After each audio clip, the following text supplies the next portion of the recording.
मेहर शहर के मुख्तलिफ़ हंधनि ते assistant commissioner Mehar Ghulam Fatima Ghalu, food safety officer Amir Ali ऐं ॿियनि जी अॻवानी में पुलिस एहलकारनि सां गॾु खीर में केमिकल मिलाइण वारी अवामी शिकायतुनि बाद अल रहमान डेयरी, जानवरी डेयरी, इमरान मलिक शाह, पमहर डेयरी, माशाअल्लाह डेयरी समेत मुख्तलिफ़ होटलनि ऐं ॿियनि हंधनि ते छापा हया। छापे दौरान एसी मेहर ऐं फूड ऑफिसर खीर में केमिकल में पानी मिलाइण जा इल्ज़ाम तहत डायरी ऐं हिकु होटल मालिक मथां मजमूई तौर 20,000 रुपया दंड हयो, जॾहिं त खीर में केमिकल मिलाईंदड़ डेयरी मालिक इमरान डेयरी, रहमान डेयरी मलिक शाह में हिकु होटल खे सील करे छॾियो आहे, जॾहिं त हिकु मलिक शाह डेयरी मलिक खे बि गिरफ़्तार करण बाद आज़ाद थियो। उन मौक़े ते एसी मेहर गुलाम फातिमा घलू ऐं फूड ऑफिसर आमिर अली ॿुधायो त खीर में केमिकल मिलाइण वारी शिकायतुनि बाद खीर जे दुकाननि ऐं होटलनि ते छापा हणी हिकु होटल ऐं 2 खीर जा दुकान मलिक शाह सील करे छॾिया आहिनि ऐं उन्हनि वटां खीर जा सैंपल पिणु वरिता विया आहिनि, जेके वधीक चकास लाइ लेबोरेटरी मोकिलिया वेंदा। खीर में केमिकल मिलाइण वारी शिकायतुनि बाद वधीक दुकाननि ते बि छापा हणी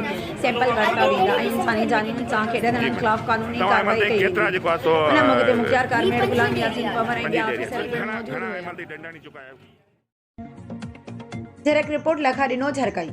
सिंध सरकार पारां बेनज़ीर इनकम सपोर्ट प्रोग्राम बाद रमज़ान पैकेज तहत सिंध जी अवाम खे 5,000 रुपया आर्ज़ी इमदाद जो ऐलान कयो वियो आहे, पर अञा ताईं ऐलानियल उहा इमदाद हक़दारनि ताईं पहुची नाहे सघी, जिन खे डिवाइस होल्डर मुख़्तलिफ़ बहाना बणाए दरपदर करे रहिया आहिनि। उन सिलसिले में ठटो मकली झिरक समेत आसपास जे मुतासिरिन मकली ते सिविल अस्पताल मकली साम्हूं ठटो कराची क़ौमी शहर ते एहतजाजी मुज़ाहिरो करे रोड ते रुकावटूं विझी धरणो हणी ट्रैफिक मुअत्तल करे सख़्त नारेबाज़ी कंदे चयो त सिंध सरकार पारां ग़रीब माण्हुनि खे राशन ॾियण लाइ रमज़ान पैकेज जा 5,000 रुपया ॾियण जो ऐलान कयो आहे, जंहिंजो वटनि मैसेज बि पहुची वियो आहे, पर कल्ह खां वठी ठटो मकली ओंगर ऐं झिरक वारनि डिवाइस होल्डर मुख़्तलिफ़ बहाना बनाए खेनि आयल रक़म ॾियण लाइ तयारु नाहिनि, जंहिं करे मजबूर थी एहतजाज कयो आहे।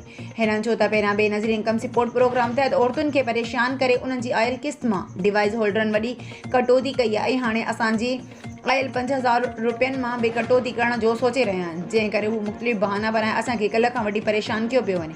हिननि ॾिसी ठडो खां मुतालबो कयो त इन अमल जो नोटिस वठी खेनि आयल रक़म जल्द ॾियारे खेनि बिला जवाज़ परेशान कंदड़ डिवाइस होल्डरनि ख़िलाफ़ कार्रवाई कई वञे। उन मौक़े ते मकली पुलिस मुज़ाहिरीन वटि पहुची करे मसइले जे हल जी ख़ातिरी कराई, एहतजाज ख़त्म कराए रोड खोलरायो वियो।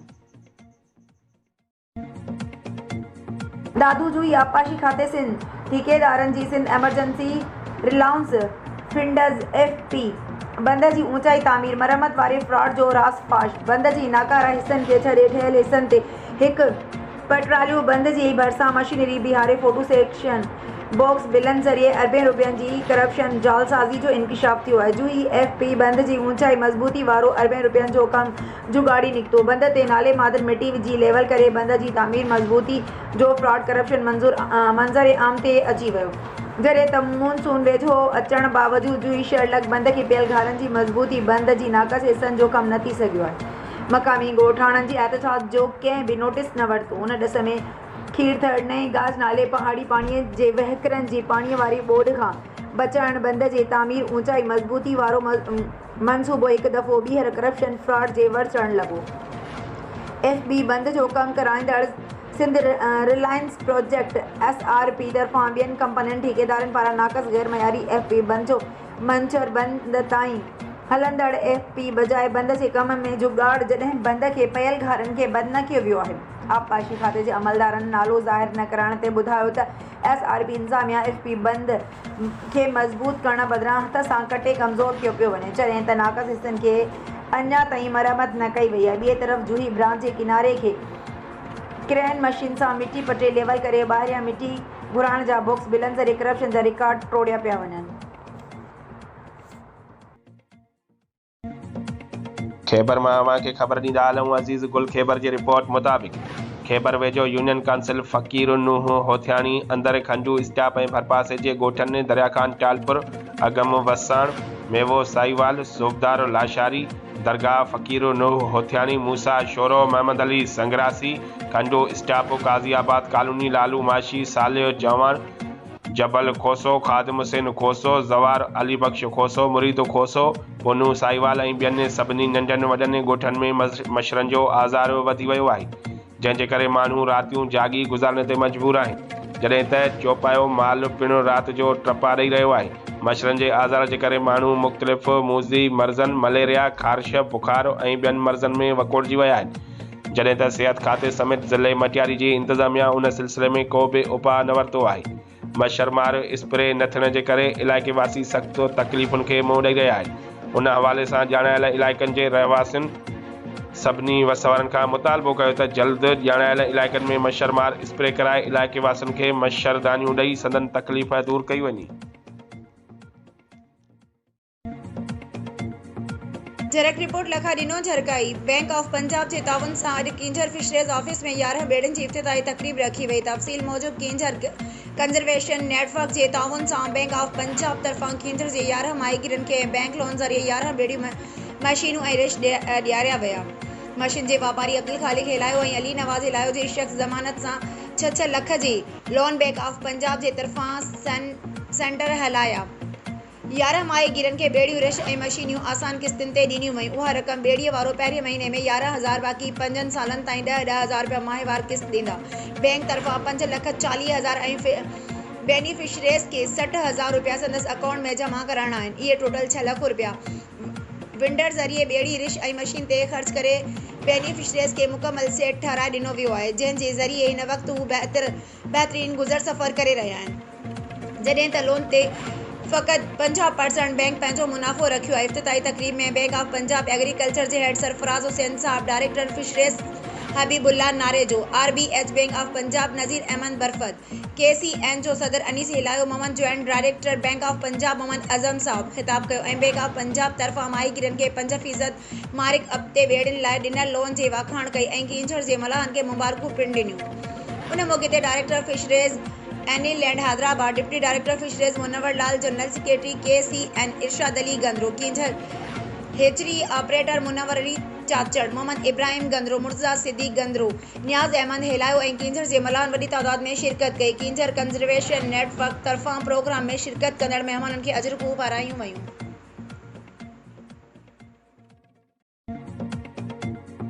ठारूशा भरिसां ॻोठ ॿुधल सोलंकी जे रिवासी पोरियत यूनियन काउंसिल बिल्हाड़ो जे सेक्रेटरी अमले ख़िलाफ़ एहतजाज बे फॉर्म ठाहे ॾियण लाइ 1 महीने खां रुलाए रहिया आहिनि। गरी रिश्वत वठण बाद बि मुंहिंजी न्याणी खे औरत वारे खाने में मर्द लिखी ॿीहर रिश्वत तलब करे फार्म दुरुस्त करण जो चई रहिया आहिनि। इंसाफ़ जो मुतालबो। ठारूशा भरिसां ॻोठ ॿुधल सोलंकी वासी पोरियत ज़ुल्फ़िकार सोलंकी प्रेस क्लब पहुची एहतजाज कंदे दाईंदे चयो त यूनियन काउंसिल पल्हाणो जे सेक्रेटरी ज़ुल्फ़िकार उॾियण ॿारनि जो बे फॉर्म ठाहिण लाइ बर्थ सर्टिफिकेट जारी करण जा 1800 रुपया वरिता आहिनि ऐं बे फॉर्म में मुंहिंजी 8 साला न्याणी बिस्मा खे मर्द ॼणाए छॾियो आहे, जंहिं सबबु नादरा ऑफिस नौशिरो फ़िरोज़ ॿीहर बर्थ सर्टिफिकेट में दुरुस्तगी लाइ फार्म वापसि कयो आहे। वरी ॿीहर यूनियन काउंसिल ऑफिस वारा 600 रुपया रिश्वत तलब करे रहिया आहिनि। हिन चयो त बर्थ सर्टिफिकेट जी सरकारी फीस 150 रुपया हुअण बावजूदि यूनियन काउंसिल पल्हाड़ो जा अमलदार ग़रीब अवाम खे ॿिन्ही हथनि सां फुरे रहिया आहिनि। मां पोरियत माण्हू 1 महीने खां कमकार सीड़ाए ॻोठ रोज़ यूनियन ऑफिस जा चकर काटे रहियो आहियां, पर हू जाइज़ सर्टिफिकेट बि कॾहिं न ॾेई रहिया आहिनि। हिन चयो त फौरी तौर करप्ट अमले ख़िलाफ़ कार्रवाई करे मूंसां इंसाफ़ कयो वञे, न त ॿी सूरत में DC नौशिरो फ़िरोज़ जी ऑफिस आॾो एहतजाज कयो वेंदो। रिपोर्टर नसीर अबड़ो।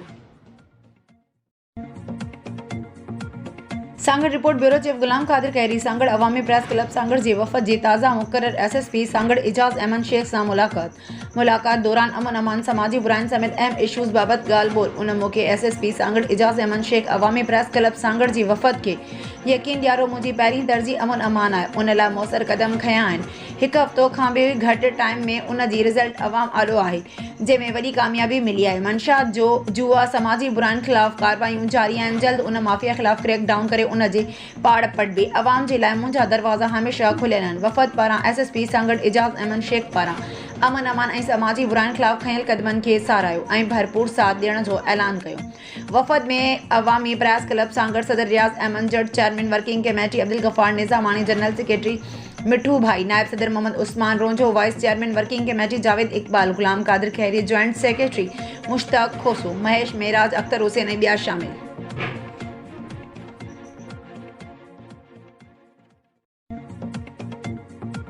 खैबर मां अव्हांखे ख़बर ॾींदा आहियूं। अज़ीज़ गुल खैबर जी रिपोर्ट मुताबिक़ आपका पॉपुलेशन विंगे ज़िला मटियारी जे मुलाज़मन चेयरमैन लाला महमद पन्ना पठान, सूबाई सदर अलीगौर रिंद, सिंध जे जनरल सेक्रेटरी ज़हीर अहमद सोलंकी चयो आहे त असां आपका सिंध जा मुलाज़िम डिस्ट्रिक्ट पॉपुलेशन मटियारी जे ऑफिसर मैडम गुलनिसा टालपुर जा शुक्रगुज़ार आहियूं, जंहिं वक़्त सिर असांजे मुलाज़िमनि खे पंहिंजा हक़ ॾिना। ख़ासि करे पॉपुलेशन वेलफेयर जे ड्राइवरनि खे TADA वर्दी अलाउंस, सेंटर इंचार्जनि खे कंटेजेंसी, नायब कासिद ऐं चौकीदारनि खे वर्दी अलाउंस ॾेई असां मुलाज़मनि खे दरपेश मसइला हल कया। उन खां अलावा बि मैडम गुलनिसा टालपुर ज़िला ऑफिस जो अरहवारो बहितर नमूने हलाए पंहिंजो फ़र्ज़ु निभायो आहे ऐं ईअं ई ॿियनि ज़िलनि जे ऑफिसरनि खे घुर्जे त पंहिंजे मुलाज़मनि जा बिना फ़र्क़ जे फौरी तौरु तमामु दरपेश मसइला हल करे हिन नफ़्सा नफ़्सी जे महांगाई वारे दौर में खेनि सख़्त परेशानी खां बचायो वञे। Dadu report Mukhtiar Ali Soomro Dadu A section थाणे जी हद जी कायम नगर कॉलोनी जे गुलाब अली सोलंगी मिसमात रफ़त सोलंगी दादू ए सेक्शन थाणे ते सख़्त एहतजाज कंदे मीडिया अॻियां आहियूं। ॿ ॾींहं अॻु कायम नगर कॉलोनी मुखालिफ़ दुर हथियारनि जे ज़ोर ते घर में घिरी मिसमात नवाब खातून ज़ाल राशिद अली सोलंगी खे ज़ख़्मी कयो हो, जंहिंजी NCA सेक्शन थाणे ते दाख़िल थियल आहे। हिननि चयो त अॼु मुखालिफ़ दुर यासीन सोलंगी, सिकंदर ज़ुबैर गोज़ ज़हीर मीर यामीन मुनवर सोलंगी ऐं ॿियनि असांखे धमकी ॾींदे चयो त असां पंहिंजे कंहिं घर भाती खे क़तल करे उन जो इल्ज़ाम तव्हां ते लॻाईंदासीं। हिननि चयो त असां अहिड़ी धमकीअ जो इतला बर वक़्तु ए सेक्शन थाणे ऐं मीडिया खे ॿुधायोसीं। हिननि IG Sindh DIG Hyderabad SSP दादू खां मुतालबो करियो त मुखालिफ़ दुर केसनि तां हथ खणण लाइ मुख़्तलिफ़ हरबा हलाए रहिया आहिनि। असां ग़रीब मिसकिननि सां साफ़ शिफ़ाफ़ जांच करे इंसाफ़ कयो वञे।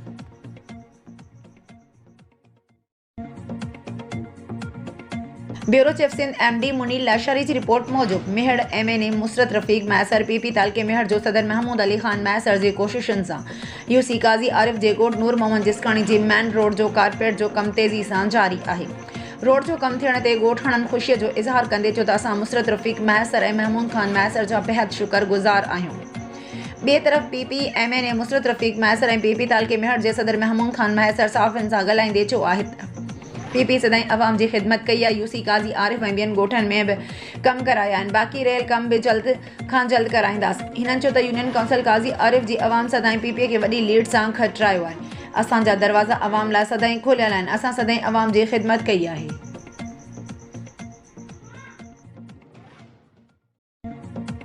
ख़बरुनि अपडेट जे सिलसिले खे अॻिते वधाईंदे मीरपुर ख़ासि मां अव्हां खे ख़बर ॾींदा हलूं। सोमवार समेत जी रिपोर्ट मुताबिक़ अली फाउंडेशन मीरपुर ख़ासि पारां रमज़ानुल मुबारक जे मुक़दस महीने में टूल प्लाज़ा भरिसां मुस्तहिक़ ख़ानदाननि लाइ इफ़्तार डिनर जो इनेकाद कयो वियो। सदर अली फाउंडेशन हसन अली रमज़ान चयो त रमज़ानुल मुबारक जे महीने में अली फाउंडेशन पारां इफ़्तार जो इंतज़ाम कयो वियो आहे। मुस्तहिक़ ग़रीबनि ऐं इंशाअल्लाह रमज़ानुल मुबारक जे आख़िरी इशरे में मुस्तहिक़ माण्हुनि में राशन जा थेला ऐं ईद पिणु विराई वेंदी। माण्हुनि अली फाउंडेशन जे इन क़दम खे साराहियो ऐं शुक्रियो अदा कयो। अली फाउंडेशन जे सदर हसन अली रिंद, जॉइंट सेक्रेटरी शहरयार बुलंद कादरी उन मौक़े ते वुमेन एम्पावरमेंट सानिया मलक ऐं टीम जा ॿिया मेंबर बि मौजूदु आहे। ब्यूरो चीफ ज़िला दादू साहब खान हालो जी रिपोर्ट मुताबिक़ मेहड़ ॻोठ कोलाची जे रहवासी फ़कीर अब्दुल गफ़ार कोलाची ॻोठ सफ़र लाखेर जी पुलिस वारे ख़िलाफ़ सिंध प्रेस क्लब मेहड़ पहुची प्रेस कॉन्फ्रेंस कई वई। तफ़सील मूजिब मेहड़ ॻोठ कोलाची जे रहवासी फ़कीर अब्दुल गफ़ार कोलाची पंहिंजे पुटनि माजिद अली ऐं उबदार अली कोलाची सां गॾिजी सिंध प्रेस क्लब मेहड़ पहुची दाहींदे चयो आहे ऐं मुबैना इल्ज़ाम लॻाईंदे चयो त मां गुज़िरियल केतिरनि ई सालनि खां ख़ैर ख़ैरात वठी पैसा गॾु करे ग़ुलाम अब्बास सूमरो वटि अमानत तौरु रखंदो हुयसि। जॾहिं त मुंहिंजा हिन वटि 22 लख रुपया गॾु थिया। पुलिस वारे ग़ुलाम अब्बास सूमरो खां मां 3 लख रुपया वरिता, जंहिं मां पंहिंजे बचड़नि लाइ कोलाचनि में प्लाट वरितो आहे। हाणे ग़ुलाम अब्बास सूमरो मूंखे बक़ाया 19 लख रुपया न पियो ॾिए। मां ऐं मुंहिंजा बचा ॿिए घर आहियूं। पैसा घुरण ते ग़ुलाम अब्बास सूमरो मूंखे कूड़नि केसनि में फसाइण जूं धमकियूं पियो ॾिए। असां SHO Mehar DSP Mehar SSP दादू DIG हैदराबाद IG सिंध समेत आला इदारनि ऐं वठल इंसान दोस्त ऑफिसरनि खे अपील थो कयां त मूं ग़रीब मिसकिन जो नोटिस वरितो वञे, मूंखे पंहिंजी रक़म वापसि कराए ॾिनी वञे। सकरन रिपोर्ट काज़ी अली रज़ा सनाई SSP नवाब शाह तनवीर हुसैन तुनियो जी सख़्त हुक्मनि ते सकरन पुलिस जूं मंशियात खपाईंदड़नि ख़िलाफ़ मुख़्तलिफ़ हंधनि ते कार्रवायूं। 3 जवाबदारनि खे शराब जे गेलन, ज़हरीलिन सोपारिन, गुटकनि ऐं मैनपुड़नि समेत गिरफ़्तार करे वरितो। ख़बर मूजिब त सिटी इंचार्ज अमानुल्लाह मलाई, ASI अली बख्श मक्सी ऐं ASI राणो ख़ान मशहूरी सकरन शहर जे बुखारी मोहल्ला ऐं महरापुर रोड ते मंशियात खपाईंदड़नि ख़िलाफ़ सख़्त कार्रवाई कंदे बुखारी मोहल्ला जे रहवासी अब्दुल हलीम पुट हाजी मोहम्मद कीरियो खे शराब जे गेलननि समेत गिरफ़्तार करे वरितो। ऐं मेहरापुर रोड तां अब्दुल वहीद कीरियो ऐं फ़ियाज़ अली कीरियो खे Z21 गुटकनि ऐं मैनपुड़नि समेत संदन दुकान तां गिरफ़्तार करे वरितो आहे। जॾहिं त मथियनि सकरन थाणे ते सरकारी मुद्दत में अलॻि टे FIR दाख़िल कयूं वयूं आहिनि। यादि रहे त सकरन जा शहरी तोड़े मुख़्तलिफ़ शऊर रखंदड़ समाजी तंज़ीम मंशात ख़िलाफ़ सोशल मीडिया तोड़े मुख़्तलिफ़ प्लेटफॉर्म मां आवाज़ उथारींदा रहिया आहिनि। सो शहरियुनि पारां SSP नवाब शाह मां उहा उम्मीद कई पई वञे त मंशियात फ़रोशनि समेत चोरनि फुरनि ऐं ॿियनि बुराइनि में मुलविस अनासरनि ख़िलाफ़ सख़्त क़दम खणी अमन अमान बहाल कयो वेंदो। रिपोर्ट फ़ियाज़ अली मीरानी शिकारपुर में मुक़ाबलो स्टोरेटगंज पुलिस ऐं ॾोहरनि विच में मुक़ाबलो हिकु ॾोहारी ज़ख़्मी हालत में गिरफ़्तार हथियार हथ केस दाख़िल। स्टोरेटगंज पुलिस टीम खे ॾोह जे इरादे सां बीठल ॾोहारियुनि जो इतला मिलियो। SSP शिकारपुर इरफान अली समूह बर वक़्त पुलिस पार्टी वाक़े वारी हंधि पहुची वई त ॾोहारियुनि पंहिंजे हथियारनि जा मुंहं खोले छॾिया। जवाबी फायरिंग जे नतीजे में हिकु ॾोहारी ज़ख़्मी हालत में हथियारनि समेत गिरफ़्तार कयो वियो, जॾहिं त साथी रात जी ऊंदहि जो फ़ाइदो वठी फ़रार थी विया। SSP शिकारपुर इरफान अली समूह ज़ख़्मी ॾोहारीअ जी सुञाणप यासीन मीरानी तौर थी आहे। SSP शिकारपुर इरफान अली समूह ॾोहारियुनि जो क्रिमिनल रिकॉर्ड चेक कयो पियो वञे। SSP शिकारपुर इरफान अली समूह ॾोहारियुनि जे कब्ज़े मां हथियार हथ कयो वियो। ज़ख़्मी ॾोहारियुनि खे तिबी इमदाद लाइ अस्पताल मुंतक़िल कयो वियो। कानूनी कार्रवाई कई वेंदी। वधीक जांच जारी आहे। वधीक फ़रार ॾोहारियुनि जी गिरफ़्तारी लाइ वधीक नफ़री मोकिले इलाइक़े में नाकाबंदी कई वई आहे। खानपुर महर पुलिस वर्दी पहिरियल हथियार बंदनि पारां फुरलुट चूंडको वासी 1 कलाक यरफ़माल बणाए रोक रक़म मोबाइल फ़ोन फुर। खानपुर महर वेझो गोड़ पीर बख्श पिताफ़ी वटां पुलिस वर्दी पहिरियल फोरू चूंडको वासी खां फुरलुट ऐं यरफ़माल बणाए चूंडको वासी खानपुर महर खां शाहपुर महर वञी रहियो त रस्ते में गोड़ पीर बख्श पिताफ़ी वटि नामालूम हथियार बंदनि खेसि यरफ़माल बणाए वरितो। हथियार बंदनि रमज़ अली मल्लाणो खे तशदुद कंदा ज़मीन में लाहे विया। खेसि हथ पेर ॿधी सख़्त तशदुद जो निशानो बणायो। पुलिस जी वर्दी पहिरियल 5 हथियार बंदनि कागज़ चेक करण जे बहाने रोके मथसि तशदुद बाद खेसि रोक रक़म मोबाइल फ़ोन ऐं मोटरसाइकिल फुर करे विया। इतला जे बावजूद पुलिस वाक़े वारे हंधि न पहुती। ज़ख़्मी ॻोठणे राह वेंदड़ मुसाफ़िरनि इस्पताल पहुचायो। वाक़े जो केस दाख़िल थी न सघियो आहे। जवाबदार फ़रार थी विया। दादू रिपोर्ट मुख्तियार अली सूमरो दादू जी नारी ऐं दादू जे नौजवान सां दादूअ में प्यार जो परणो करे छॾियो। गुलाम शाह गिटी मला चौक जो रहवासण मिसमात शुमाइला दी नवाब अली मला दानो चांडियो जो रहवासी ज़ाहिद अली पुट मौला बख्श चांडियो प्यार जो परणो करे छॾियो। नौजवान नारी मीडिया के ॿुधायो त मुंहिंजा मामा चाचा भाइर पीउ अरबाब मला नज़ीर नवाब मला अब्बास मला दिलदार मला हकीम मला शफ़ीक मोहम्मद ज़ामिन अली मला मुंहिंजा ऐं मुंहिंजे मुड़ुस जे जान जा वेरी बणिजी विया आहिनि। हिन चयो त मूं शरीयत मोहम्मदी मूजिब निकाह कयो आहे। हिन चयो त मूंखे ऐं मुंहिंजे मुड़ुस खे वारसनि मां जान जो ख़तरो आहे, तहफ़ुज़ फ़राहम कयो वञे। हिन चयो त मुंहिंजा वारस मुंहिंजे मुड़ुस ख़िलाफ़ केस वग़ैरह कनि त उनखे कूड़ो सम्झियो वञे। मुतासिर नारी IG Sindh DIG Hyderabad SSP दादू ऐं ॿियनि मसवारनि खां तहफ़ुज़ जी घुर करे छॾी। Sanghar report bureau chief Ghulam कादिर कहरी शाहिद रसूल वल्द ख़ादिम रसूल जट अवामी प्रेस क्लब सांगड़ पाण खे खणाए पहुची वियो ऐं चयाईं त मूं सां इंसाफ़ कयो वञे। शाहिद रसूल वल्द ख़ादिम रसूल जट जो चवणु आहे त मां पंहिंजी ॿनीअ में कमु करे रहियो हुयसि त मथां जावेद पंजाबी एहसान मंगरियो बजलू पंजाबी लठिन ऐं कुहड़नि सां हमिलो करे मूंखे ज़ख़्मी करे छॾियो आहे ऐं मुंहिंजे टंगनि ऐं ॿाहुनि खे भञी छॾियो अथनि ऐं मूंखे मुअल सम्झी ॿनीअ में छॾे फ़रार थी विया। ॻोठणनि मूंखे थाणे ते खणी पहुचायो। NC दाख़िल कराए थाणे वारनि खां लेटर ॾेई अस्पताल मोकिलियो। पुलिस अञा ताईं का बि कार्रवाई न कई आहे। का बि गिरफ़्तारी अमल में न आई आहे। मूंसां इंसाफ़ कयो वञे। मुंहिंजी जान खे ख़तरो आहे। पुलिस मुंहिंजी का बि मदद नथी करे।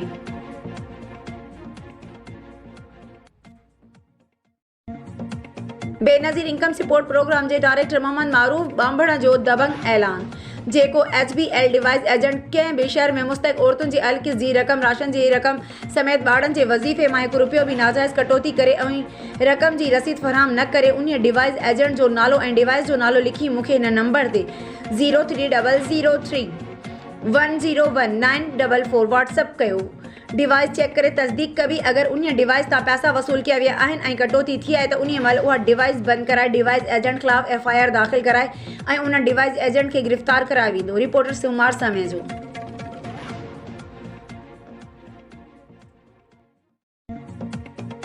मीरपुर ख़ास ब्यूरो चीफ सुमार समय जो CIA police Umerkot high school जे उस्ताद समेत 2 ॼणनि खे मंशियात रखण जे केस में गिरफ़्तार करे वरितो आहे।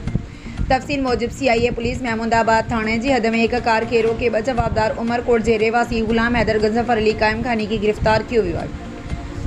पुलिस मूजिब गिरफ़्तार थियलनि वटां पाबंदी मड़ियल गुटखा जा 200 पैकेट हथ कया विया आहिनि, जंहिंमें गुटखा जा 20,000 पुड़ियूं मौजूदु आहिनि। ॿियनि जवाबदारनि जे ख़िलाफ़ महमूदाबाद पुलिस स्टेशन में केस दाख़िल कियो वियो आहे। जवाबदार ग़ुलाम अली खोसो उमरकोट जे हिकु हाई स्कूल जो उस्ताद ऐं पीपल्स पार्टी यूथ विंग जे ज़िले नायब सदर तौरु सुञातो वञे थो। मीरपुर ख़ासि रिपोर्ट सूमार समय जो ढोरो नारो वेझो दड़ो ते पीरसन 95 वरियनि जो माज़ूर अगणो हाई स्कूल ढोरो नारो पटे वारो उस्मान महर ते माखीअ जे मखन जो हमलो, पीरसन फोत। ढोरो नारो वेझो दड़ो जो रहवासी पीरसन उस्मान महर घर वञी रहियो हुयो त माखीअ जे मखन मथस हमलो करे ॾिनो ऐं हू बेहोश थी वियो। वारसन बेहोशी जी हालत में पीरसन खे ढोरो नारो रूरल हेल्थ सेंटर पहुचायो, जिते हालत गणती जोगी हुअण सबब हैदराबाद सिविल अस्पताल रेफर कियो वियो, जिते ज़ख़्मनि जा सूर न संदे पीरसन दमदणीअ हवाले कयो। अहिड़ो इतला घर पहुचण ते कोहराम मची वियो। इलाइक़े में माखीअ जे वॾनि मखन सबब ख़ौफ़ पखिड़ियल आहे। माखीअ जे मखन जे ॾंगड़ सबब चौपायो माल पिणु मरी रहियो आहे।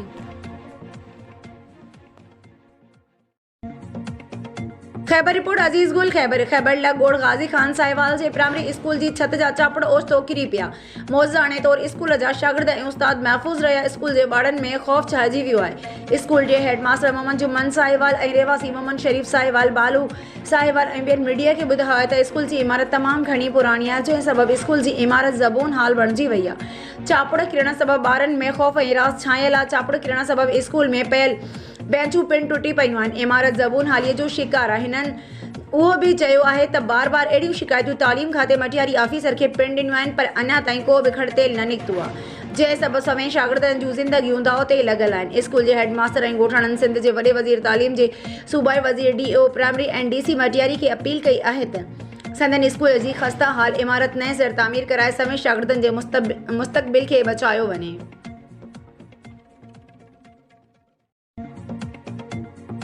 मीरपुर ख़ासि रिपोर्ट सूमार समय जो मीरपुर ख़ासि बिजली जी लोड शेडिंग ख़िलाफ़ इलाइक़े वासियुनि एहतजाज कंदे कराची खां ईंदड़ मेहराण एक्सप्रेस स्टेशन पहुचण खां अॻु ई रोके छॾियो। मीरपुर ख़ासि हरचंद राय कॉलोनी, मुमताज़ कॉलोनी ऐं मोहम्मदी क्वार्टर गुज़िरियल हिकु हफ़्ते खां बिजली खां महरूम आहे। मीरपुर ख़ासि एस्को जो को बि ऑफिसर या मुलाज़िम ॿुधण लाइ तयारु न आहे। लॻे थो असीं कंहिं ॿी दुनिया जा माण्हू आहियूं। इलाइक़े जा रहवासी मीरपुर ख़ासि मुतालबनि जी मनता ताईं ट्रेन खे स्टेशन ते वञण न ॾींदासीं। मुतासिर इलाइक़े जो अवाम। मीरपुर ख़ासि रिपोर्ट सूमार समय जो मीरपुर ख़ासि डिगड़ी पुलिस जी ज़बरदस्त कार्रवाई। मुमताज़ नूहानी क़त्ल केस में नामज़द जवाबदार तफ़सील मूजिब SSP मीरपुर ख़ासि ऐं DSP डिगड़ी मीर आफ्ताब टालपुर जिन जी ख़ासि हिदायतुनि ते SHO डिगड़ी इंस्पेक्टर सलीम सिराज समूह पंहिंजी टीम सां गॾु खुफ़िया इतला ते कार्रवाई कंदे कुझु ॾींहं अॻु दी 144 जो रहाकू मुमताज़ नूहानी जे क़त्ल केस में नामज़द ॿिनि जवाबदारनि ज़ुबैर नूहानी ऐं ग़ुलाम अब्बास नूहानी खे गिरफ़्तार करे वरितो। ॿिन्ही गिरफ़्तार जवाबदारनि खे जिस्मानी रिमांड लाइ अॼु कोर्ट में पेश कयो वेंदो। यादि रहे त तारीख़ 17/3/2024 जी राति जो मुमताज़ नूहानी संदसि घोट अब्दुल हया नूहानी जे भर में मारिजी वियो हो। हिन केस जी घण रुखी जांच जारी आहे।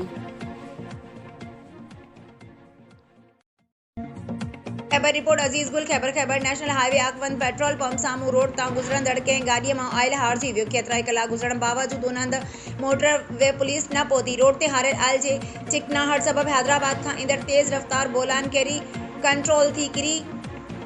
इनकंट्रोल थी किरी कल्टियूं खाई हेठि बीठल वण सां टकराइजी वई, जंहिंजे नतीजे में हिकु औरत समेत 4 ॼणा ज़ख़्मी थी पिया, जॾहिं त खेबरानी पुलिस बर वक़्तु पहुची ज़ख़्मियुनि खे खैबर रूरल हेल्थ अस्पताल रेफर करे छॾियो ऐं ज़ख़्मी नौमान शौकत मिसमात सीमा शामिल आहिनि। खैबर रिपोर्ट अजीज़ गुल खैबर सेखाड़ पुलिस जी दबंग कार्रवाई। मोटरसाइकिल ऐं हथियारनि समेत ॿ ॾोहारी गिरफ़्तार केस दाख़िल। सेखाड़ पुलिस गश्त दौरान खेसि खुफ़िया इतला मिलण ते दीनार शाख वटि ॾोहारियुनि जो पीछो कयो, जिते 3 ॾोहारी हथियारबंद हथियारनि सां लैस कंहिं ॾोह जे इरादे सां बीठा हुआ। ओचितो पुलिस खे ॾिसी पुलिस मथां फायर कया। पुलिस पहुची बचाव ख़ातिर ॾोहारियुनि मथां फायर कया। पुलिस मूजिब 3 ॾोहारी हरीक अज़ीम पुट सालिह खोरखानी, ॾाॾो पुट ॼाम खोरखानी ऐं टियों अज़ीज़ ख़ास केली दिन राति जी ऊंधाईअ जो फ़ाइदो वठंदे ॻोठ दौरो मेहरबर ॾांहुं भॼण जी कोशिशि कई त पुलिस खेनि गिरफ़्तार करे वरितो ऐं वटाइण में हिकु मोटरसाइकिल ऐं पिस्तौल हथ करे 13 डी तहत पुलिस जी सरपरस्ती में सेखाड़ थाणे ते केस दाख़िल करे छॾियो।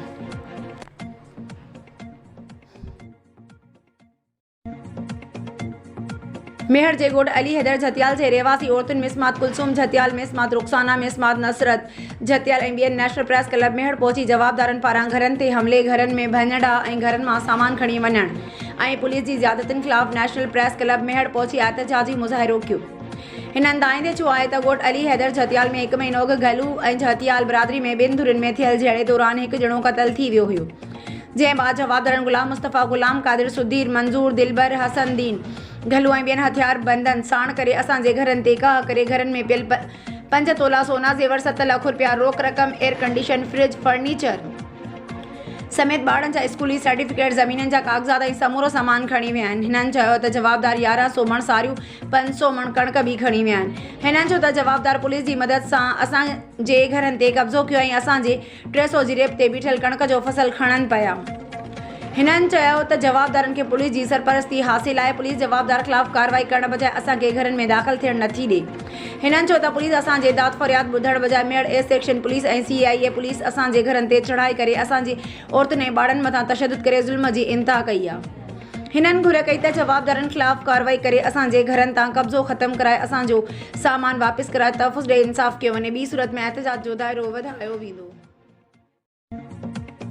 अफ़सोसनाक ख़बर रिपोर्ट सूमार समय जो मीरपुर ख़ास उमरकोट रोड नज़द 78 मोरी अल राशिद पेट्रोल पंप भरिसां तेज़ रफ़्तार कार मोटरसाइकिल खे बचाईंदे कैबिन खां टकराइजी पई। नतीजे में कैबिन भरिसां वेठल नामालूम दरवेश चिभड़जी फोत थी पियो। ऐवान सहाफ़त रिपोर्ट सूमार समय जो।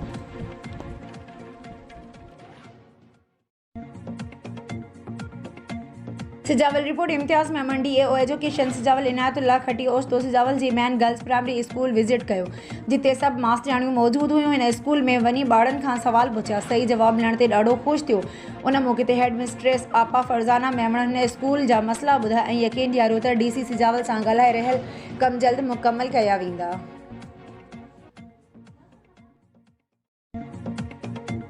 मीरपुर ख़ास रिपोर्ट सूमार समय जो म्यूनसिपल कॉर्पोरेशन मीरपुर ख़ास जो इजलास अॼु बल्दिया हाल में मेयर अब्दुल रऊफ़ गोरी जी सदारत में कोटायो वियो, जंहिंमें ख़ुसूसी शिरकत ज़िले council chairman Mir Anwar Ali Talpur, SSP Mirpur Khas captain retired Asad Ali Chaudhry, deputy mayor Sameera Baloch, chief municipal officer Rafiq Ahmed Seth, PP रहनुमा मीर हसन दोनकाई, अब्दुल सलाम मामण, UC चेयरमैन वॾी अंग में शिरकत कई। मीरपुर ख़ास रिपोर्ट सूमार समय जो लाल मंदिर मीरपुर ख़ास में पाकिस्तान पीपल्स पार्टी जे अॻवान किरण हरीराम जी सदारत हेठि रत जे अतीअ जी कैंप मुनक़द कई वई। कैंप जो इफ़्तिताह MPA हरीराम किशोरी लाल कयो। पाकिस्तान पीपल्स पार्टी जे अॻवान किरण हरीराम कैंप जी शुरूआत पाण रत जो अतियो सां कई। इंज़ाम शाह जी फाउंडेशन मीरपुर ख़ास। ठुल रिपोर्ट फैज़ उमरो गुज़िर रात तालके ठुल जे गढ़ी हसन थाणे जी हद में पुलिस गश्त दौरान ईरानी तेल सां भरियल टैंकर 16,032 लीटर तेल पकड़े वरितो, जॾहिं त गढ़ी हसन पुलिस 50 लख मालियत जो 8,000 लीटर ईरानी तेल कढी विकिणे छॾियो आहे। होॾां पुलिस 84 लीटर ईरानी पेट्रोल ॾेखारे टैंकर खे कस्टम पुलिस हवाले करे छॾियो आहे। कस्टम पुलिस मूजिबि असांखे 8400 लीटर ॾेखारियो वियो आहे, जॾहिं त टैंकर 16,000 लीटर तेल जो आहे।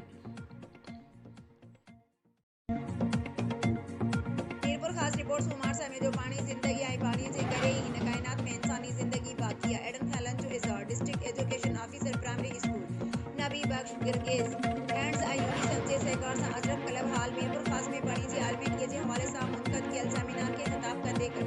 हिन वधीक चयो त हिन काइनात जो वजूद पाणी हिक क़तरे सां मुमकिन थियो आहे।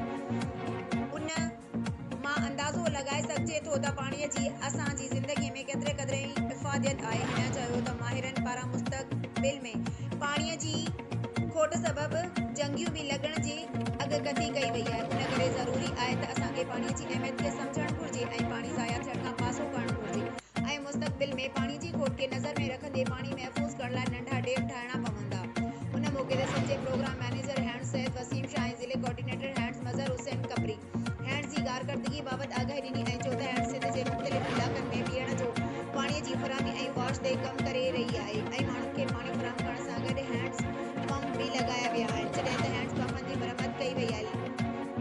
लेट्रिन ठाहे ॾिना विया आहिनि। सिहत मर्कज़नि में वॉशरूमनि जी मरम्मत कई वई आहे। स्कूलनि में वॉशरूम ठाहिया विया आहिनि। पब्लिक हेल्थ इंजीनियरिंग डिपार्टमेंट जी लेबॉरेटरी खे फ़ाल कयो वियो ऐं चयो त पाणीअ जो आलमी ॾींहुं मल्हाइण जो मक़सदु माण्हुनि में पाणी जी अहमियत ऐं अफ़ादियत बाबति आगाही पैदा करणु आहे।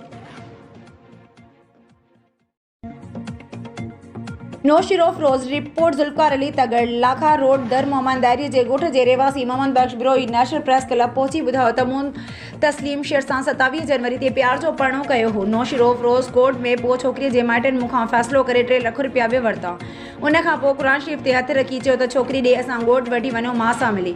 पोइ मूं क़ुर ते घरवारी ॾिनी वठी विया हाणे वापसि नथा कनि। उन खां पोइ मूं अहिड़ो केस कोर्ट सगोरीअ में कयो। कोर्ट सगोरी FIR बि दाख़िल कराई, 2 ॼणा गिरफ़्तार बि थिया, पर SHO लाखा रोड ॻरी रिश्वत वठी हिक खे आज़ादु करे छॾियो आहे। हाणे मूंखे छोकिरीअ जा मर्द जान खां मारण जूं धमकियूं था ॾियनि। मां IG Sindh DIG Benazirabad SSP नौशिरो Firoz ऐं ॿियनि मसवारनि खे अपील थो करियां त मूंखे पंहिंजे घरवारी वापसि कराए ॾियनि, वरना मां पाण खे बाहि ॾेई लाखा रोड थाणे अॻियां पाण खे साड़ींदुसि। उन जा ज़िम्मेवार SHO ऐं साईंदाद शहर महेंद्रो शहर वसायो अता हुसैन शहर ऐं गुलबहार हूंदा।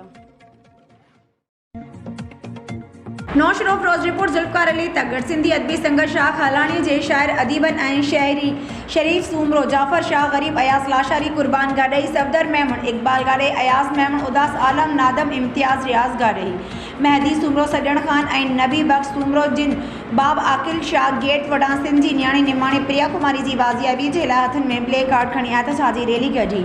उन मौक़े ते शाइरनि मीडिया खे ॿुधायो त केतिरनि ई सालनि खां सिंध अंदरि सिंध जे पुरअमन सिंधी हिंदुनि खे हिक सोची सम्झी साज़िश तहत रस्ता रोक करे उन्हनि जी न्याणियुनि खे अगवा करे सिंध मां लॾाइण था चाहिनि। हिननि आला अख़्तियारनि हुकुमराननि धुर जे नुमाइंदनि खां घुर कई त सिंध जी न्याणी निमाणी हिंदू मौसम प्रिया कुमारी खे बाज़ियाब करायो वञे त जीअं संदन माउ पीउ ऐं सिंध जो शौर मां बेचैनी ख़तमु कई वञे।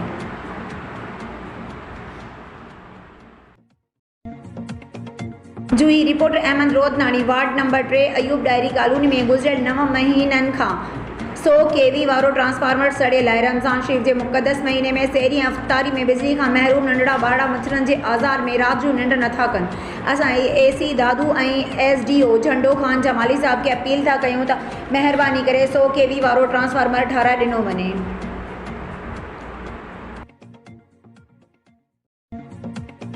मटियारी रिपोर्ट अजीज़ गुल खैबर अडेरो लाल में PP ज़िले मटियारी जे MNA मखदूम जमील ज़मान जे कोऑर्डिनेटर सैयद मुमताज़ अली शाह साफ़िन सां ॻाल्हाईंदे चयो आहे त मखदूम जमील ज़मान ऐं मखदूम महबूब ज़मान इलेक्शन दौरान मटियारी ज़िले जे अवाम सां जेकी तरक़ियाती कमनि जे हवाले सां वाइदा कया हुआ, उन्हनि वाइदा जी तकमील लाइ पहिरें मरहले में प्योर ब्लॉक सोलर ते हलंदड़ स्ट्रीट लाइट समेत मटियारी ज़िले जे आबादगारनि जे लाइ सोलर पैनल ते हलंदड़ ट्यूबवेल पिणु लॻाए ॾिना वेंदा। हिन चयो त पीपल्स पार्टी हिकु अवामी पार्टी आहे। पीपल्स पार्टी ऐं मखदूम ख़ानदान सदाईं ग़रीब आवाम जी ख़िदमत कई आहे ऐं करे पई। हिन वधीक चयो त ज़िले जे बंदि पियल अस्पतालनि ऐं स्कूलनि जी जल्द MNA मखदूम जमील ज़मान सां गॾु विज़िट कंदासीं। जेके स्कूल ऐं अस्पतालूं बंदि आहिनि उन्हनि खे जल्द खोलायो वेंदो। तालके मटियारी जे RO प्लांट नाकारा हुजण जे सवाल ते सैयद मुमताज़ अली शाह ॿुधायो त उन RO प्लांटनि खे जल्द बहाल कयो वेंदो ऐं RO प्लांट जी मरम्मत लाइ फंड पिणु रखिया आहिनि।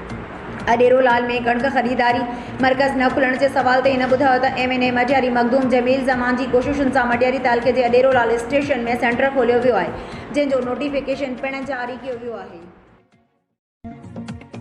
रिपोर्ट रियाज़ अली मीरानी शिकारपुर में मुक़ाबलो। थाणे मधे जी पुलिस ऐं ॾोहारनि विच में मुक़ाबलो। 2 ॾोहारी ज़ख़्मी हालत में गिरफ़्तार, हथियार हथ 4 साथी फरार, केस दाख़िल। मधे जी पुलिस टीम खे ॾोह जे इरादे सां बीठल ॾोहारियुनि जी इतला मिली। SSP शिकारपुर पुलिस पार्टी ॾखण लिंक रोड ते पहुची वई त ॾोहारियुनि पुलिस ते फायरिंग कंदे फरार थियण जी कोशिश। पुलिस जवाबी कार्रवाई कई। SSP शिकारपुर ॿिन्हिनि तरफ़नि खां फायरिंग जे नतीजे में 2 ॾोहारी ज़ख़्मी हालत में गिरफ़्तार किया विया, जॾहिं त 4 साथी राति जी ऊंदहि जो फ़ाइदो वठी फरार थी विया। SSP शिकारपुर ज़ख़्मी ॾोहारियुनि जी सुञाणप शाहनवाज़ जतोई नादिर झूणे जो तौर थी आहे। SSP शिकारपुर ॾोहारियुनि जो क्रिमिनल रिकॉर्ड चेक कयो पियो वञे। SSP शिकारपुर इरफान अली समूं ॾोहारियुनि जे कब्ज़े मां हथियार हथ कया विया। ज़ख़्मी ॾोहारियुनि खे तिबी इमदाद लाइ अस्पताल मुंतक़िल कयो वियो। क़ानूनी कार्रवाई अमल में आणी वेंदी। वधीक जांच जारी आहे।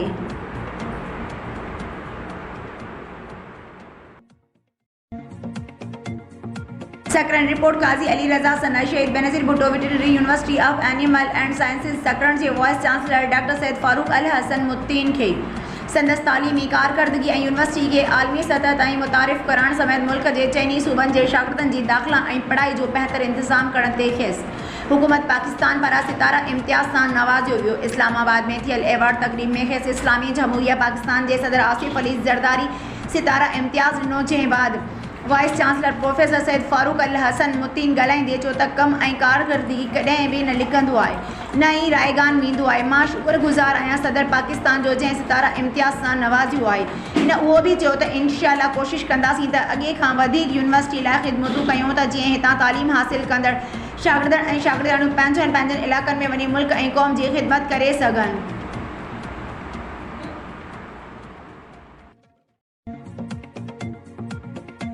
खैबरुन त्रिनग अज़ीज़ गुल खैबर में रमज़ान नाइट क्रिकेट टूर्नामेंट जो पहिरियों मरहलो जारी सारी आहे। गुज़िरियल राति 2 राउंड थिया। पहिरें मैच हैदरी 11 ऐं खिदरी 11 जे दरमियान थियो, जेको हैदर 11 38 रन्सुनि तां खटे वरिती। हैदरी 11 जी टीम मुक़ररु 8 ओवरनि में 123 रन्सूं ठाहियूं, जंहिंमें नजम 7 छकनि जी मदद सां 56, महबूब 26 ऐं हैदर 23 रन्सूं ठाहे। जवाब में खदरी 11 85 रन्सूं ठाहे सघी, जंहिंमें शेर अली 4 छकनि ऐं 2 चौंकनि जी मदद सां 14 रन्सूं ठाहियूं। ॿियो राउंड अल नूह खैबर ऐं मेहर 11 जे दरमियान थियो, जेको मैच टाए रहियो ऐं मैच सुपर ओवर ताईं पहुती, जेका सख़्त मुक़ाबले खां पोइ अल नूह 7 विकेटनि तां खटे वरिती। अल नूह खैबर पहिरीं बैटिंग कंदे मुक़ररु ओवरनि में 3 विकेटनि जे नुक़सान ते 62 रन्सूं ठाहियूं, जंहिंमें अली शेर 15 ऐं भालू 13 रन्सूं ठाहियूं। जवाब में मेहर 11 62 रन्सुनि ते आउट थी वई, जंहिंमें यासिर 32 रन्सूं ठाहियूं ऐं मैच टाए थी वई ऐं अली शेर जद 12 रन्सूं ॾेई 2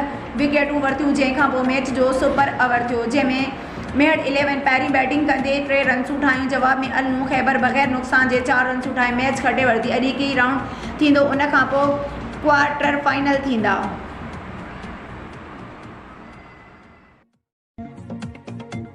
सिंझोरो रिपोर्टर हैदर बख्श जंग PTL तालका सिंझोरो जे सॾ ते अॼु तारीख़ 27 मार्च 2024 ते सिंझोरो में ज़िले सां गॾु PTL सदर मोहम्मद सालिह संजराणी, अब्दुल्ला निज़ामाणी तालका सिंझोरो क़ाइम मक़ाम सदर अब्दुल्ला निज़ामाणी, शहाबुद्दीन टालपुर, इमाम बख्श बलोच जी अॻवाणी में पुरअमन एहतजाज गवर्नमेंट प्राइमरी स्कूल खां शुरू कयो वियो। उन खां पोइ मैन बाज़ार खां थींदो तालका प्रेस क्लब सिंझोरो पहुतो।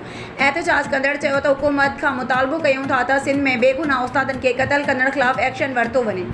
सिंध जी तालीम खे हथ सां तबाही तरफ़ धिकियो पियो वञे, जेका सरासर नाइंसाफ़ी आहे। उहो सिंध जी तालीम जे दुश्मननि जो कमु आहे। उन ते असीं सभु उस्ताद सिंध हुकूमत खां पुरज़ोर अपील था करियूं त क़ातिलनि खे गिरफ़्तार करे उन्हनि खे सज़ा ॾिनी वञे, उहो सिलसिलो बंदि कयो वञे, अहिड़ी साज़िशनि कंदड़ ख़िलाफ़ सख़्त क़दम खयां वञनि ऐं असीं उस्ताद गर्मी सर्दी सिरत ते बर्दाश्त करे तालीम खे भरपूर नमूने सां पंहिंजो फ़र्ज़ु निभायूं था। ऐं सिंध जे स्कूलनि न किताब पूरा, न फर्नीचर, न पटे वालो हर स्कूल कमु उस्ताद पाण थो करे, पोइ बि उस्ताद सां नाइंसाफ़ी। हाणे असीं उहा नाइंसाफ़ी बर्दाश्त न कंदासीं।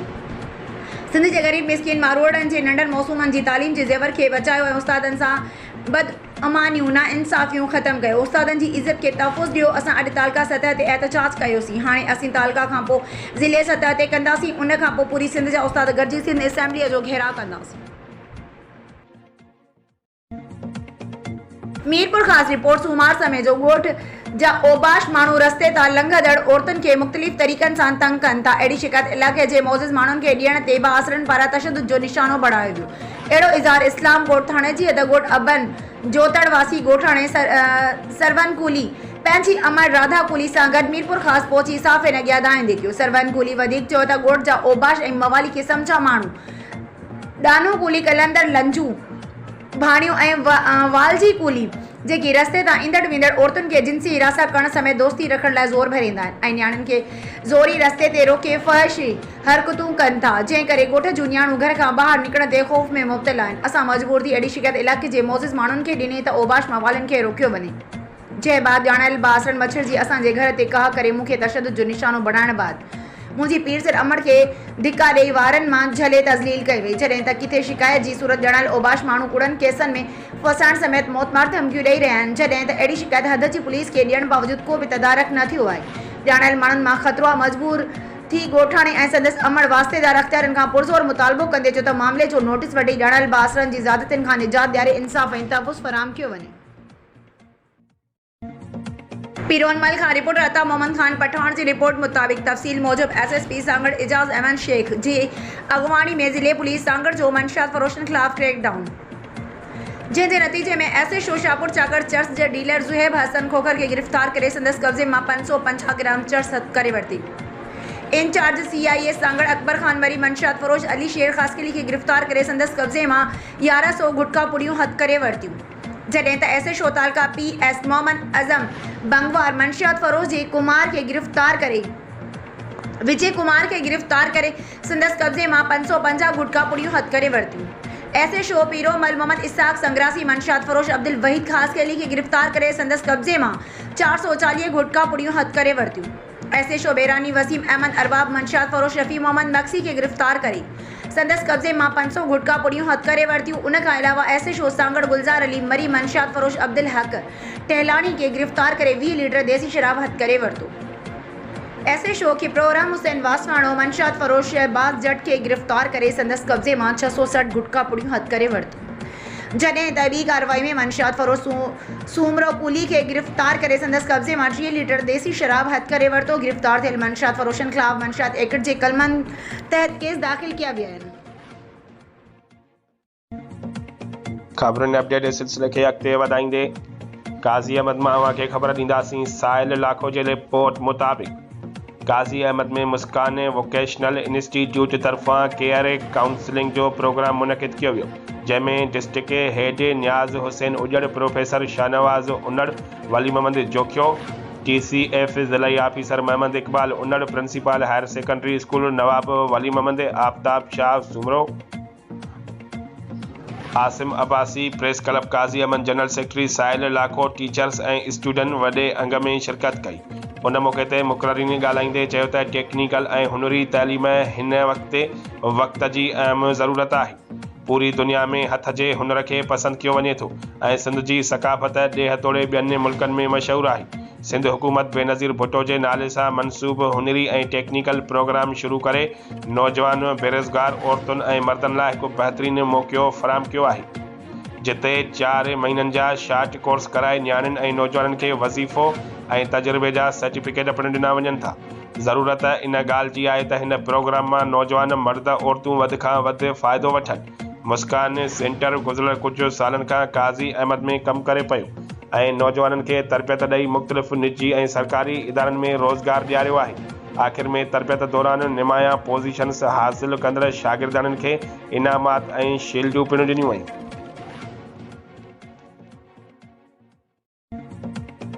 सिजावल मां ख़बर आहे अवां सां शेयर कयूं पिया इम्तियाज़ मेमण जे रिपोर्ट मुताबिक़ त सिजावल वेझो पिरांच मोरी मां नौजवान जो ॿुॾल हालत में लाश हथायो। 2 ॾींहं अॻु घरां निकितल ॻोठु गाई खानो शेख जो रवासी 25 वरियनि जे नौजवान नसरुल्ला शेख वलद मलूक शेख जो सिजावल वेझो पिरांच मोरी मां ॿुॾल हालत में लाश हथायो। इतला ते पुलिस ऐं DHO सिजावल मोहम्मद हनीफ़ मेमण पंहिंजी टीम सां वाक़े वारे हंधि पहुची लाश खे ज़रूरी कार्रवाई लाइ तहवील में वठी छॾियो। वारसनि जो चवणु आहे त ॿुॾी फौत थियल नौजवान नसरुल्ला शेख जेको गुज़िरियल ॾींहुं घरां निकिरी वियो हो अॼु सुबुह जो संदसि लाश पिरांच मोरी मां ॿुॾल हालत में हथ आयो आहे।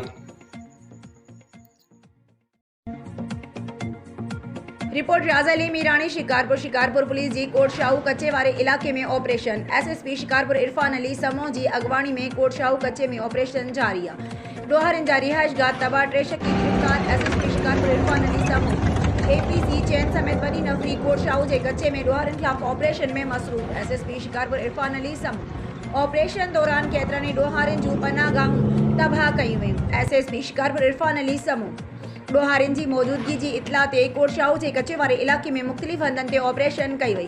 SSP शिकारपुर इरफान अली समो डोहारनि खिलाफ ऑपरेशन दौरान 3 शकी माण्हुनि खे गिरफ़्तार कयो वियो। SSP शिकारपुर इरफान अली समो उन सिलसिले में वधीक जांच कई पई वञे।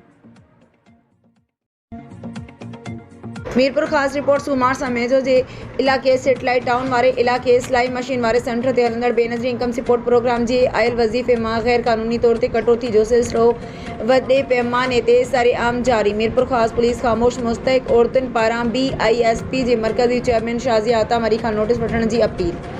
मीरपुर ख़ासि में हलंदड़ बेनज़ीर इनकम सपोर्ट प्रोग्राम तहत मुस्तहिक गरीब मिसकिन औरतुनि जी आयल वज़ीफ़े मां सेटेलाइट टाउन ते सेंटरनि वारनि ग़रीब औरतुनि खे बख़्शियो फ़ी कार्ड ते 1500 खां 2000 रुपया कटौती करण जो सिलसिलो हलंदड़। मुस्तहिक औरतुनि जी मीडिया अॻियां दाहूं कंदे चयो त डिवाइस बंदि थियण बावजूदि उते सेंटर ते बि इहो ई साॻियो सिलसिलो जारी आहे। जेकी औरत कटौती ते दावूं करे थी त उहो कार्ड ब्लॉक करे फिंगर न लॻण जो चई वापसि करे छॾनि था। हिननि BISP जे मरकज़ी चेयरमैन शाज़िया अतामरी ऐं DIG मीरपुर ख़ासि SSP मीरपुर ख़ासि समेत हद जे SHO खां अपील कंदे मुतालबो कयो त ग़रीब मुस्तहिक़ औरतुनि जे आयल वज़ीफ़े मां ग़ैर क़ानूनी कटौती कंदड़ ख़िलाफ़ नोटिस वठी FIR दाख़िल कई वञे। ऐवान साफ़त सूमर समय जो सांगड़ रिपोर्ट गुलाम कादिर कैरी जी रिपोर्ट मौजूद। सॼे पाकिस्तान वांगुरु ज़िला सांगड़ में भी इक़लियती बिरादरी पारां मज़हबी जोश ऐं जज़्बे सां होली जो ॾिहाड़ो मल्हायो वियो। ओट बिरादरी पारां रंग हिक ॿिए ते हारियो वियो। ओट कॉलोनी में मटकी टोड़ण जो प्रोग्राम मुनक़द कयो वियो, जंहिंमें भील बिरादरी जे नौजवाननि जी टीम हिसो वरितो। ओट बिरादरी जी टीम खे मटकी फोड़ ते 3500 रुपया नक़द इनाम ॾिना विया, जॾहिं त हिसो वठंदड़ ॿियनि टीमुनि खे पिणु इनाम ॾिना विया। जॾहिं त इक़लियती बिरादरी रंगनि जी होली खेॾंदे हिक ॿिए मथां रंग हारियो ऐं रंगनि में रंगजी विया, हिक ॿिए खे होलीअ जूं कामनाऊं ॾिनियूं ऐं ख़ुशीअ जो इज़हार कयो। कैमरामैन अब्दुल क़दीर सां गॾु Ghulam Qadir Khairi, Haq TV news Sanghar. News Saidabad reporter Irfan Ali Abbasi. Civil society news Saidabad जे चेयरमैन अब्दुल वाहिद उमरानी जी सरबराही में सिविल सोसाइटी पारां हर साल जी ऐं हिन साल भी रमज़ान शरीफ़ जे मुक़दस महीने में ईद जी ख़ुशियुनि में शरीक करण लाइ 30 माज़ूर औरतुनि मर्दनि ॿारनि खे 30 वॻा ऐं 1000 रुपया ईद जी ख़र्ची ॾियण जी तक़रीब Mohammadi public park new Saidabad में थी गुज़री। सादी मगर इंतहाई पुरवकार तक़रीब खे टाउन कमेटी न्यू सैदाबाद जे अॻूणे chairman Haji Aziz Ahmed Rahu, councillor Alhayo Bugio, town officer Nisar Ahmed Rahe, photo hands अगवान अब्दुल रज़ाक उमरानी, लालदीन बिलाल, सलमान लगारी, साइमा अब्दुल वाहिद उमरानी, इम्तियाज़ मेमण, इमदादुल्लाह अब्दुल वारिस उमरानी, माजिद कमरानी, दानियाल उमर छछर, यासीन कीरियो, यासिर लाखो, मोहम्मद मुबीन समो, अब्दुल कादिर उमरानी, वाहिद बख्श खोखर, जावेद मेमण, निज़ाम राहू ऐं ॿियनि ख़िताब कंदे चयो त मिसकीन बेसहारा ऐं ख़ासि तौर ते माज़ूर माण्हुनि जी ख़िदमत करणु ईद जे मौक़े ते उन्हनि खे ख़ुशियूं फ़राहम करणु हिकु बहितरीनु अमल आहे, जंहिंसां रब करीम जी ज़ात ख़ुशि थिए थी ऐं उन्हनि लाचार माण्हुनि जी मदद सां दिली सुकून मिले थो। उन मौक़े ते माज़ूरनि खे ईद जी ख़ुशियुनि मल्हाइण लाइ कपड़नि जा जोड़ा रोक रक़म सां गॾु मोज़िज़ महिमाननि खे क़ुरान शरीफ़ जा तोहफ़ा पिणु ॾिना विया। सभिनी महिमान माज़ूरनि सां गॾु रोज़ो इफ़्तार कयो।